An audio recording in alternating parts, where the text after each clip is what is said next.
आज हम सुनाएंगे कहानी राजस्थान मध्य प्रदेश के वंश परमार वंश के बारे में।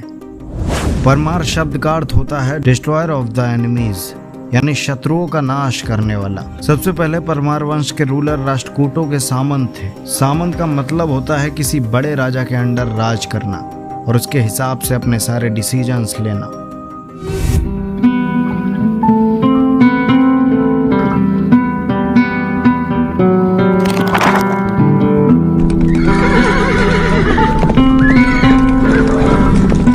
परमार वंश का एरिया साबरमती के तट से विदिशा तक और दक्षिण में कोकण तक फैला हुआ था। परमार वंश की शुरुआत उपेंद्र कृष्ण राज से हुई थी। ये राष्ट्रकूटों के सामंत थे और इन्हें राष्ट्रकूटों ने मालवा संभालने की जिम्मेदारी दी थी।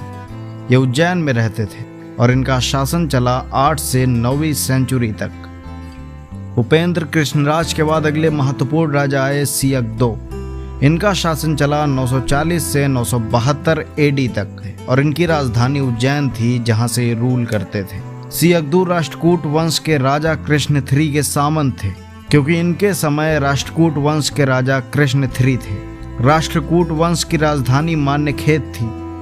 अचानक एक दिन सियक-दो का राष्ट्रकूट के राजा कृष्ण III से युद्ध हो जाता है और सियक-2 ने कृष्ण III को हरा दिया और मान्यखेत पर कब्जा कर लिया। इसी के साथ सियक-2 ने परमार वंश को आज़ाद कर लिया। इनका गुजरात के हरसोल से कापर प्लेट इंस्क्रिप्शन मिला है। इसी इंस्क्रिप्शन से इनके इंडिपेंडेंट रूलर होने का पता चलता है। इनके दरबार में कई पोएट थे और इनके 2 पुत्र थे, वाकपति और सिंधुराज। इनके पहले पुत्र वाकपति इनको मुंज नाम की घास पर पड़े मिले थे, तभी से इनका नाम वाकपति मुंज पड़ गया था। इनके बाद आते हैं अगले रूलर, जिनका नाम था वाकपति मुंज। इनका शासन चला 972 से 990 एडी तक। ये सियक-2 के गोद लिए हुए पुत्र थे और इन्होंने अपनी कैपिटल को शिफ्ट किया धार में। इनके पोर्ट में एक पोएट थे जिनका नाम था धनपाल। इन्होंने राजा वाकपति के राज के समय एक किताब लिखी थी जिसका नाम था तिलक मंजरी। इन्होंने मुन सागर लेक बनवाई थी। इनके शुरुआती दिनों में इनके हाथ में पूरा महाराष्ट्र का एरिया आता था, लेकिन कुछ समय बाद चालुक्यों से इनकी लड़ाई चालू हो गई। ये वही लोग थे जिनको राष्ट्रकूटों ने हरा के उनके वंश पर कब्जा कर लिया था।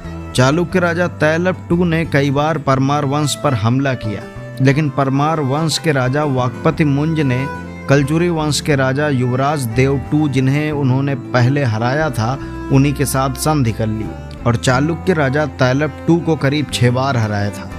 लेकिन 7वीं बार में चालुक्यों ने वाकपति मुंज को बंदी बना लिया था और बाद में उन्हें मार दिया गया था। और इसी के बाद परमार वंश के अगले राजा बनते हैं इन्हीं के भाई सिंधुराज। इनका शासन चला 990 से 1010 एडी तक। इन्होंने अपने भाई का बदला लेते हुए चालुक्य राजा सत्याश्रय से अपनी भूमि वापस ले लेते हैं। इनके कोर्ट में एक पोएट थे जिनका नाम था परिमल या पद्मगुप्त, जिन्होंने एक किताब लिखी थी जिसका नाम था नवसहसंग चरित। सिंधुराज के बाद अगले राजा बनते हैं राजा भोज।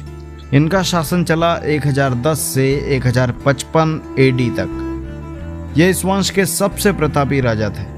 इनका जन्म उज्जैन में हुआ था और इनका कैपिटल धार में था। इनके नाम के कई टाइटल थे, जैसे कविराज, नवविक्रमादित्य, परम भट्टारक और परमेश्वर। चित्तौड़ से लेकर कोड़कर और साबरमती नदी से लेकर विदिशा तक इनका क्षेत्र था। कोई भी ऐसी चीज नहीं थी जिसका इन्हें ज्ञान नहीं था। ये बहुप्रतिभाधनी व्यक्ति थे। इन्होंने भोजशाला का निर्माण करवाया था। भोजशाला एक संस्कृत यूनिवर्सिटी है जो कि धार में स्थित है। इसको खिलजी ने डिस्ट्रॉय कर दिया था और यहाँ एक वाघ देवी की मूर्ति भी थी जो लंदन के म्यूजियम में स्थित है। इन्होंने एक अलायंस यानी गठबंधन किया था राजा राजेंद्र चोल के साथ। राजेंद्र चोल से पूरा श्रीलंका डरता था और इनके अलावा इन्होंने गठबंधन कलचुरी के राजा गांगेय देव के साथ किया था। इन लोगों के साथ मिलकर राजा भोज ने चालुक्य राजा जयसिंह-2 को हराया था। इसके बाद राजा भोज के कलचुरी राजा गांगेय देव के साथ भी रिश्ते अच्छे नहीं रहे, तभी राजा भोज ने इन्हें भी हरा दिया। इनके समकालीन चंदेल वंश के राजा विद्याधर थे। राजा विद्याधर ने ही कंदरिया महादेव मंदिर बनवाया था, जो यूनेस्को वर्ल्ड हेरिटेज साइट है और खजुराहो में स्थित है। महमूद गजनवी ने 1001 से लेकर 1027 के बीच करीब 17 बार आक्रमण किया। तभी कश्मीर के राजा आनंदपाल को महमूद गजनवी से लड़ने के लिए राजा भोज ने अपनी सेना भेजकर मदद की थी। राजा भोज ने बहुत सारा कंस्ट्रक्शन करवाया, जैसे कि भोपाल की झील, जिसे भोजताल भी कहा जाता है, इसे राजा भोज ने ही बनवाया था और भोपाल का नाम भी राजा भोज के नाम पर ही पड़ा था। भोपाल के पास रायसेन में एक गांव भोजपुर राजा भोज ने ही स्थापित किया था। वहां पर इन्होंने एक भगवान शिव का मंदिर भी बनवाया था, जिसका नाम था भोजेश्वर। भोजपुर से निकलने वाली बेतवा नदी पर इन्होंने एक विशाल डैम बनवाया था, जिसको साइक्लोपियन डैम भी बोला जाता है। बाद में होसंग शाह गौरी के द्वारा ये डैम तोड़वा दिया गया था। इन्होंने केदारनाथ मंदिर और महाकाल मंदिर, दोनों मंदिरों की मरम्मत भी करवाई थी। इसके अलावा चित्तौड़ में इन्होंने भगवान शिव का मंदिर त्रिभुवन नारायण भी बनवाया था। राजा भोज ने कई किताबें लिखी थी, जैसे आयुर्वेद पर आधारित आयुर्वेद सर्वस्व, सम्रांगण सूत्रधार, गोविंद विलास और राज मार्तंड। इनके कोर्ट में 509 विद्वान थे और इनका कोर्ट साहित्यकारों, कवियों से भरा हुआ था। अबुल फजल, जो कि अकबर के कोर्ट से थे, उन्होंने किताब आईने अकबरी लिखी थी, जिससे हमें इनके कोर्ट में 500 से ज़्यादा विद्वान होने की पुष्टि मिलती है। जब ये धीरे धीरे बुढ़ापे की तरफ बढ़े, तब इनके ऊपर चालुक्य राजा सोमेश्वर, कलचुरी राजा लक्ष्मीगढ़ और सोलंकी राजा भीम एक ने मिलकर 1055 में इनके ऊपर आक्रमण किया था और राजा भोज की मृत्यु हो गई थी। इनके बाद राजा उदयादित्य शासन में आए। विदिशा में स्थित उदयपुर में इन्होंने एक प्रशस्ति लिखवाई थी, जिसे उदयपुर प्रशस्ति कहते हैं, जिसमें परमार वंश के बारे में जानकारी मिलती है। राजा उदयादित्य ने विदिशा के उदयपुर में एक भगवान शिव का मंदिर भी बनवाया था, जिसका नाम था नीलकंठेश्वर मंदिर, और इसी के साथ इस वंश के आखिरी राजा थे महकल देव। इनका शासन 1301 से 1305 तक रहा।